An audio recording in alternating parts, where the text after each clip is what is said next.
नहमदुहु व नुसल्ली अला रसूलिल करीम अम्मा बाद फ़ाऊज़ बिल्लाहि मिनश शैतानिर रजीम बिस्मिल्लाहिर्रहमानिर्रहीम। मोहतरम असातिज़ा इकराम और मेरे हम मकतब साथियों, अस्सलाम वालेकुम।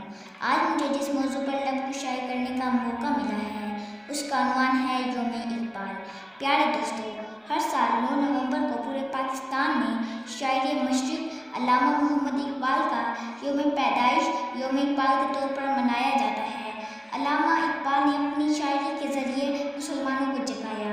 आपने फरमाया, खुदी को कर बुलंद इतना कि हर तकदीर से पहले, खुदी को कर बुलंद इतना कि हर तकदीर से पहले, खुदा बंदे से खुद पूछे बता तेरी रज़ा क्या है।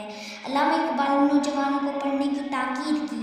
आपने फरमाया, लिखना नहीं आता तो मेरी जान पढ़ा कर, लिखना नहीं आता तो मेरी जान पढ़ा कर, हो जाएगी तेरी मुश्किल आसान पढ़ा कर।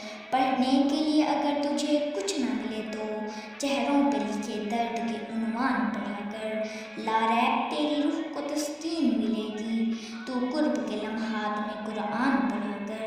आ जाएगा इकबाल तुझे जीने का करीना, आ जाएगा इकबाल तुझे जीने का करीना, तू सरवरे कौनैन के फरमान पढ़ा कर। शुक्रिया।